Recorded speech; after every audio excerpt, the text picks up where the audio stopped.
अस्सलाम वालेकुम, मैं हूं तारिक ख़ान और आप देख रहे हैं मेरा YouTube channel sir Tariq Khan. उम्मीद है आप सब लोग खैरियत से होंगे। आज की वीडियो में मैं आप लोगों को math 9th class arts exercise number 3.1 के क्वेश्चन नंबर 5 और 6 सोल्व करना सिखाऊंगा। इससे पहले भी मैं इसी एक्सरसाइज 3.1 के क्वेश्चन नंबर 1, 2 और 3, 4 सोल्व करके उनकी वीडियो अपलोड कर चुका हूँ। जिन स्टूडेंट ने वो वीडियो नहीं देखी और वो देखना चाहते हैं तो उसका लिंक मैंने इस वीडियो की डिस्क्रिप्शन में दे दिया है, आप लोग वहाँ से जाकर देख सकते हैं। वीडियो को एंड तक मुकम्मल देखिएगा, स्किप ना कीजिएगा ताकि कोई फार्मूला, कोई स्टेप या कोई पॉइंट रह ना जाए और आपको क्वेश्चन की समझ ना आए। और जो स्टूडेंट मेरी वीडियो पर नए हैं काइंडली वो मेरे चैनल को सब्सक्राइब कर दें और साथ बेल आइकन को भी प्रेस कर दें। तो चलते हैं आज की वीडियो की तरफ। आज की वीडियो में हमने एक्सरसाइज नंबर 3.1 का क्वेश्चन नंबर 5 और 6 सोल्व करना है। चूँकि ये एक्सरसाइज जो है ये बिज़नेस मैथमेटिक्स यानी कारोबारी हिसाब पे है, तो कारोबारी या बिज़नेस कुछ टर्म्स होती हैं, कुछ इस्तिलाहात होती हैं जिन्हें हमें याद करना पड़ता है। जब तक हमें वो टर्म्स समझ नहीं आती और उनको सोल्व करने के जो फार्मूले होते हैं वो याद ना हो तो तब तक ये क्वेश्चन सोल्व नहीं होते। तो मैं आप लोगों को वो टर्म्स और वो इस्तिलाहात इंग्लिश में और उर्दू में दोनों में लिख के समझा दूंगा और आपने वो टर्म्स और वो इस्तिलाहात और वो फार्मूले आपने अच्छी तरह याद कर लेने हैं ताकि आप क्वेश्चन इजीली सोल्व कर सकें। वो टर्म्स या इस्तिलाहात ये हैं।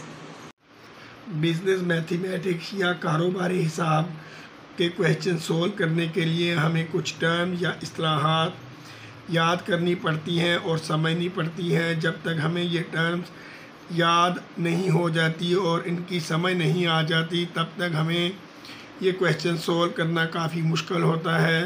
तो मैंने ये टर्म्स आप लोगों के लिए इंग्लिश और उर्दू दोनों में लिख दी हैं और इनके फार्मूला भी लिख दिए हैं ताकि आप लोगों को ये आसानी से समझ आ जाए। आप लोगों ने ये इस्तिलाहात, टर्म्स और फार्मूले याद कर लेने हैं ताकि आपको सवाल सोल्व करने में कोई प्रॉब्लम पेश ना आए।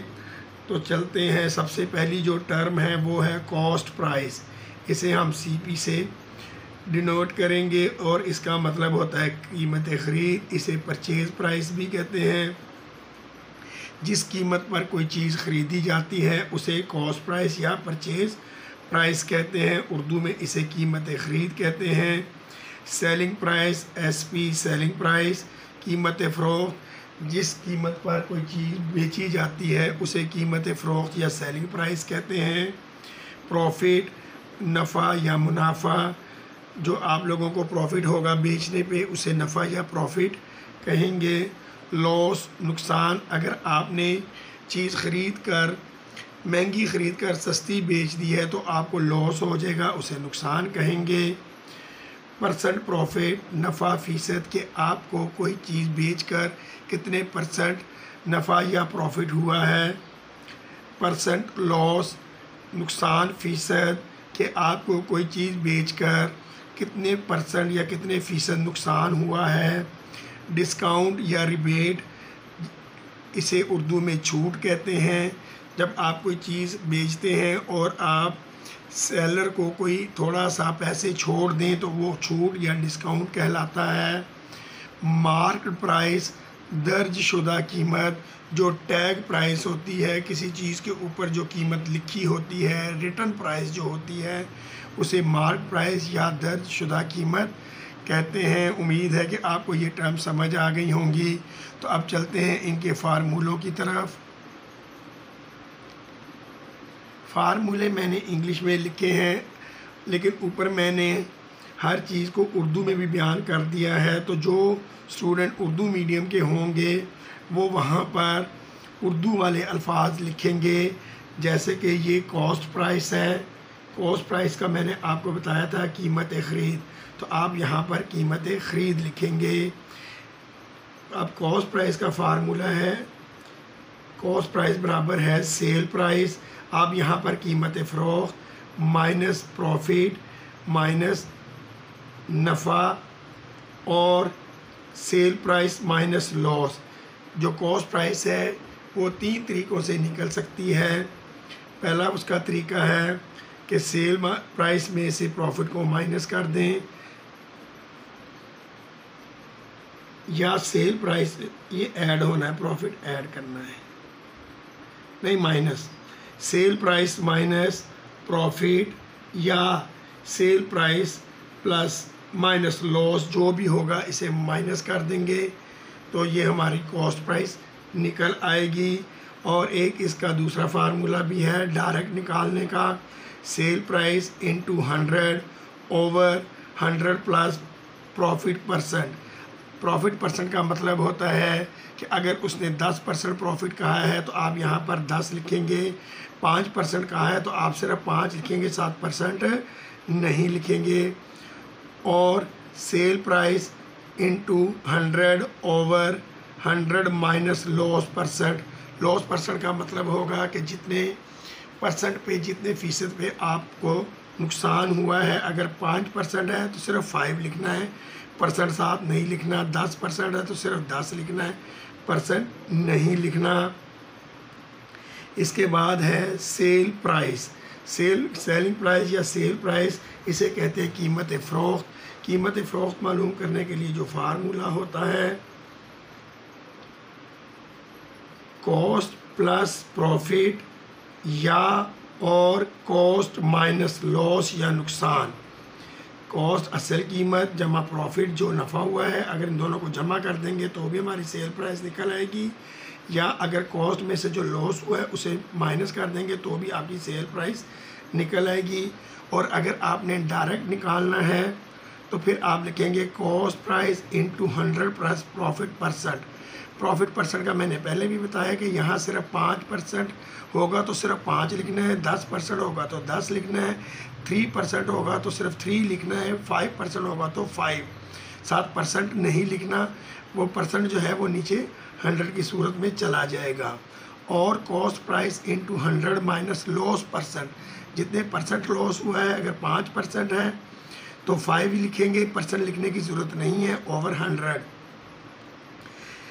अब गौर करना है, जहाँ जहाँ प्रॉफिट आता है वहाँ वहाँ हम ऐड करते हैं, जहाँ जहाँ लॉस आता है वहाँ हम माइनस कर देते हैं। तो ये फार्मूले आपने अच्छी तरह से याद करने हैं। अगर आपको फार्मूले याद हो जाएंगे तो आपको क्वेश्चन सॉल्व करना काफ़ी आसान हो जाएगा। आगे है प्रॉफिट। प्रॉफिट अगर हमने फाइंड करना है तो प्रॉफिट फाइंड करने का, सेल प्राइस में से अगर कॉस्ट प्राइस को माइनस कर दें तो ये हमारा प्रॉफिट निकल आता है, अगर प्लस में आएगा तो। या अगर आप डायरेक्ट भी परसेंटेज में आपको प्रॉफिट दी गई है तो आप करेंगे cost price into percent profit over 100। फिर यहाँ परसेंट प्रॉफिट आ गया तो परसेंट आपने यहाँ नहीं लिखना, आपने यहाँ पर अगर 5% है तो सिर्फ 5 लिखना है, ओवर 100 कर देना है। 3% है तो 3 ओवर 100 कर देना है। ये परसेंट लिखने की ज़रूरत नहीं है, ये सिर्फ आपको बताया गया है कि जो रेट गिवन होगा। नेक्स्ट फार्मूला है लॉस फाइंड करने का। तो लॉस फाइंड करने के लिए हमें loss is equal to sell price minus cost price. Sell price में से अगर कॉस्ट प्राइस को माइनस करें और आपका आंसर माइनस में आए तो आपका ये लॉस होगा। अगर आपका आंसर प्लस में आएगा तो वो आपका प्रॉफिट होगा। या इसको डायरेक्ट जो मालूम करते हैं, अगर प्रॉफिट परसेंटेज में गिवन है तो आप इस तरह भी मालूम कर सकते हैं, cost price into percent loss over 100। Percent loss का मतलब है रेट, जितने परसेंट रेट दिया गया होगा। अगर उसने 10% कहा है तो परसेंट नहीं लिखना, सिर्फ 10 ओवर 100 कर देना है। अगर 4% कहा है तो 4 ओवर 100 करना है, परसेंट लगाने की ज़रूरत नहीं है। तो चलते हैं फार्मूला नंबर 5 की तरफ। फार्मूला नंबर 5 हमें गिवन है परसेंट प्रॉफिट। अगर हमने परसेंट प्रॉफिट मालूम करना है कि कितने फ़ीसद हमें प्रॉफिट हुआ है तो उसका फार्मूला हो जाएगा percent profit is equal to profit over CP cost price into 100। जितना आपका प्रॉफिट होगा वो प्रॉफिट यहाँ पर लिख देना है, ओवर कॉस्ट प्राइस कीमत ख़रीद लिख देनी है इनटू 100 और उसे 100 से मल्टीप्लाई कर देना है, तो आपका परसेंट प्रॉफिट निकल आएगा। फार्मूला नंबर 6, परसेंट लॉस, कितने फ़ीसद नुकसान हुआ है। अगर आपने फाइंड करना है कि आपको लॉस कितने परसेंट हुआ है तो उसके लिए आपको फार्मूला यूज़ करना पड़ेगा, percent loss is equal to loss over cost price into 100, नुकसान बटा कीमत ख़रीद ज़रब 100। तो इस फार्मूले की तरफ से आप परसेंट लॉस फाइंड कर सकते हैं। नेक्स्ट फार्मूला है डिस्काउंट या रिबेट फाइंड करना है। तो डिस्काउंट या रिबेट फाइंड करने के लिए जो कॉस्ट प्राइस गिवन होगी, जो कीमत ख़रीद गिवन होगी, उसे हम डिस्काउंट या रिबेट के परसेंटेज से मल्टीप्लाई करेंगे और डिवाइड कर देंगे 100 से। यहाँ भी परसेंट जो है उसका मतलब वो परसेंट नहीं लिखना है, यहाँ सिर्फ 5, 10 या 3 जितने परसेंट उसने बताया होगा वो लिखना है, डिवाइड बाय 100। ये परसेंट सिर्फ रेट शो करने के लिए लिखा गया है। और उसके बाद है फार्मूला नंबर 8, मार्केट प्राइस, दर्जशुदा कीमत। अगर आपको क्वेश्चन में पूछा गया है कि मार्केट प्राइस या दर्जशुदा कीमत मालूम करें तो आप लोगों ने ये फार्मूला यूज़ करना है, market price is equal to sell price into 100। Sell price या सेलिंग प्राइस होगी कीमत फ़रोख्त ज़रब 100 ओवर 100 माइनस डिस्काउंट परसेंट। 100 में से जितने परसेंट डिस्काउंट होगा वो माइनस कर देंगे। परसेंट का मतलब सिर्फ रेट शो करना है। अगर वो कहेगा 5% है तो आप सिर्फ 5 माइनस करेंगे, अगर वो कहेगा 3 है तो आप सिर्फ 3 माइनस करेंगे, अगर वो कहेगा कि 10 तो आप सिर्फ 10 माइनस करेंगे। उम्मीद है कि आपको ये फार्मूले समझ आ गए होंगे। अब हम इन टर्म्स और फार्मूलों की हेल्प से ये क्वेश्चन सोल्व करेंगे। क्वेश्चन नंबर 5 हमें गिवन है, the selling price of 12 articles is equal to the cost of 15 articles. Find the profit percentage. मैंने क्वेश्चन इंग्लिश में सोल्व किए हैं और इंग्लिश में लिखे हैं, लेकिन टर्म्स जब मैंने आपको बताई हैं तो मैंने उसे उर्दू में भी लिखा है ताकि जो स्टूडेंट उर्दू मीडियम वाले हैं वो वाली टर्म लिखेंगे जो मैंने इंग्लिश के सामने उर्दू में बयान की हैं। अब क्वेश्चन है, the selling price of 12 article, 12 चीज़ों की कीमत फ़रोख्त जो है वो बराबर है is equal to the cost of 15 article, वो 15 चीज़ों की कीमत के बराबर है। जो कीमत 12 चीज़ों की कीमत फ़रोख्त है वो 15 चीज़ों की कीमत ख़रीद के बराबर है। तो आप प्रॉफिट परसेंटेज यानी नफ़ा फ़ीसद मालूम करें। क्वेश्चन में हमें कोई भी वैल्यू नहीं दी गई, हमने ये क्वेश्चन फ़र्ज़ करके या लेट करके सोल्व करना है क्योंकि इसमें हमें कोई भी वैल्यू नहीं दी गई। तो हम सोल्व करेंगे, लेट फ़र्ज़ किया, सेल प्राइस ऑफ 12 आर्टिकल, 12 चीज़ों की कीमत फ़रोख्त, उर्दू मीडियम वाले ऐसे लिखेंगे, is equal to 100, cost price of 15 article, 15 चीज़ों की कीमत फ़रोख्त 100, क्योंकि उसने हमें बताया है कि सेलिंग प्राइस 12 की और कॉस्ट प्राइस जो है वो 15 की आपस में बराबर है। अगर हम इसे 100 रखेंगे तो इसके बराबर वो भी 100 ही होगी। उम्मीद है कि ये वाला पॉइंट आप लोगों को समझ आ गया होगा। अब हम करेंगे, now we find the sell price of 15 articles. अब हम 15 चीज़ों की कीमत फ़रोख्त मालूम करेंगे। Sell price of 12 article, sell price हमें 12 आर्टिकल की बताई गई थी 100। सेल प्राइस ऑफ 1 आर्टिकल, एक की जो कीमत है कि कीमत फ़रोख्त एक चीज़ की, तो वो 12 बटा 100, 12 ओवर 100 हो जाएगी। सेल प्राइस ऑफ 15, जब इससे करेंगे तो 1 की लिखेगी, उस 1 को हम 15 से मल्टीप्लाई कर देंगे तो 15 चीज़ों की कीमतें ख़रीद निकल आएगी। तो हो जाएगा 100 ओवर 12 इंटू 15, तो 100 को पहले 15 से मल्टीप्लाई कर देंगे, जो आंसर आएगा उसे हम 12 पे डिवाइड कर देंगे, तो हमारे पास 15 चीज़ों की जो कीमत ख़रीद या सेलिंग प्राइस है वो 125 आ जाएगी। अब हमने प्रॉफिट फाइंड करना है, क्योंकि सवाल में उसने हमें कहा है फाइंड प्रॉफिट परसेंटेज। तो प्रॉफिट परसेंटेज के लिए पहले हमें प्रॉफिट का या नफ़े का मालूम होना ज़रूरी है। तो सबसे पहले हम प्रॉफिट मालूम करेंगे। प्रॉफिट का फार्मूला है cell price minus cost price. तो सेल प्राइस जो हमने निकाली थी वो थी 125 और जो कॉस्ट प्राइस थी वो हमने लेट की थी वो थी 100।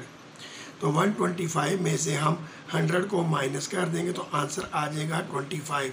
अगर आंसर प्लस का आए तो ये प्रॉफिट होता है, अगर माइनस का आए तो वो लॉस होता है। चूँकि यहाँ पर प्रॉफिट आंसर प्लस में आया है तो ये हमारा प्रॉफिट है। इसके बाद हमने प्रॉफिट परसेंटेज फाइंड करनी है। तो profit percentage is equal to what, ये फाइंड करना है। तो प्रॉफिट परसेंटेज का हम फार्मूला पुट कर देंगे, profit over cost price into 100।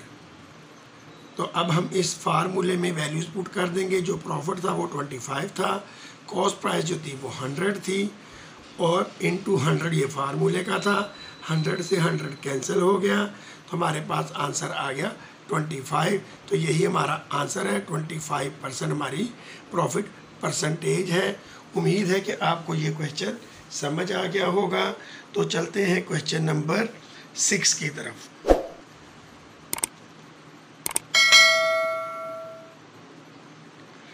Question number 6 हमें गिवन है,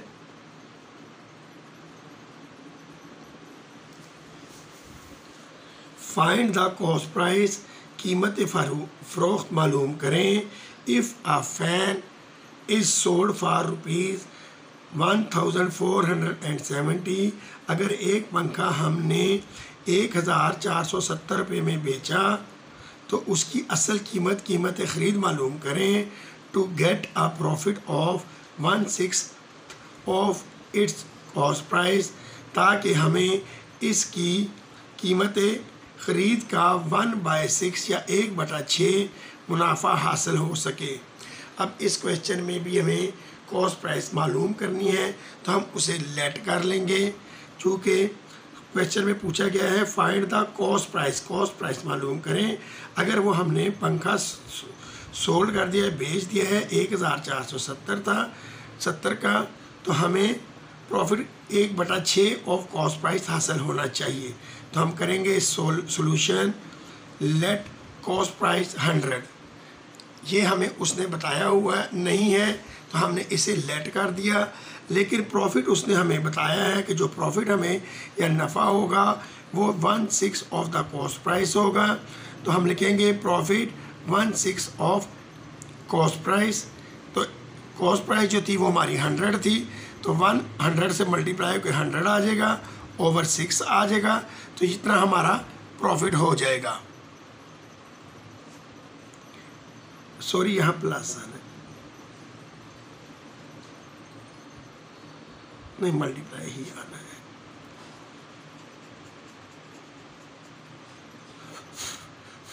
मल्टीप्लाई ही आएगा तो ये 100/6 हो जाएगा। अब हमने सेल प्राइस मालूम करनी है। सेल प्राइस का फार्मूला पुट कर देंगे, cost price plus profit. Cost price जो थी वो हमने लेट की थी 100 प्लस प्रॉफिट जो हमारा निकला था वो था 6/100/6। क्योंकि जिसके नीचे कुछ नहीं उसके नीचे 1। अब इन दोनों का हम एलसीएम निकाल लेंगे। 1 और 6 का एलसीएम निकलेगा 6। अब 6 को हम डिवाइड करेंगे 1 पे तो हमारे पास आंसर आ जाएगा 6। उस 6 को हम मल्टीप्लाई कर देंगे 100 से तो ये हो जाएगा 600 प्लस एज इट इज़ आ गया। फिर 6 को 6 पे डिवाइड करेंगे, आंसर आएगा 1, उसे हम 1 से मल्टीप्लाई कर देंगे तो ये 100 ही आ जाएगा। नेक्स्ट स्टेप में हम करेंगे 600 प्लस 100 700/6। ये हमारी सेल प्राइस निकल आई। हम 700 को 6 पे डिवाइड करेंगे तो हमारी सेल प्राइस निकल आएगी 166.667। तो ये हमारी सेल प्राइस निकल आई। इफ़ सेल प्राइस, अगर जो हमारी सेल प्राइस है वो 166.667 है, देन कॉस्ट प्राइस 100, क्योंकि कॉस्ट प्राइस हमने लेट की थी 100 के, तो ये 100 आ गई। इफ़ सेल प्राइस इज़ 1, अगर हम इसे 1 कर दें तो ये इधर मल्टीप्लाई है, इधर जाके ये डिवाइड हो जाएगा। If the sell price is 1470, then cost price, अगर जो सेल प्राइस है वो 1470 है, फिर कॉस्ट प्राइस कितनी होगी, तो ये उधर जाके मल्टीप्लाई हो जाएगा, क्योंकि इससे हमारे पास 1 की आनी थी कीमत, 1 की कॉस्ट निकलनी थी, तो हमने इतने की निकालनी है, इससे मल्टीप्लाई कर देंगे। अब हम 1470 को 100 से मल्टीप्लाई करेंगे और जो आंसर आएगा उसे 166.67 से मल्टीप्लाई करेंगे, तो हमारे पास आ जाएगा, आंसर आएगा 12.59.9997। तो चूँकि हम फिर इसे राउंड कर देंगे तो ये हो जाएगा 1260 या 1260 रुपये हमारी कॉस्ट प्राइस निकल आएगी। तो यही हमारा आंसर होगा। ये क्वेश्चन थोड़े से मुश्किल थे, इसलिए इनको अच्छे तरीके से गौर से देखिएगा, स्किप वीडियो को ना कीजिएगा, ताकि स्टेप कोई मिस ना होए और आपको सवाल की समझ ना आए। अगर आप लोगों को क्वेश्चन समझ आ गए हैं और मेरी वीडियो अच्छी लगी है तो कमेंट्स में बताइएगा और अपने फ्रेंड्स के साथ शेयर भी कर दीजिएगा। और जो स्टूडेंट मेरी वीडियो पर नए हैं, काइंडली वो मेरे चैनल को सब्सक्राइब कर दें और साथ बेल आइकन को भी प्रेस कर दें, ताकि मेरी आने वाली वीडियोस उनको मिलती रहें। तो मिलते हैं मेरी अगली वीडियो में, तब तक अपना बहुत सारा ख्याल रखिएगा। अल्लाह हाफिज़।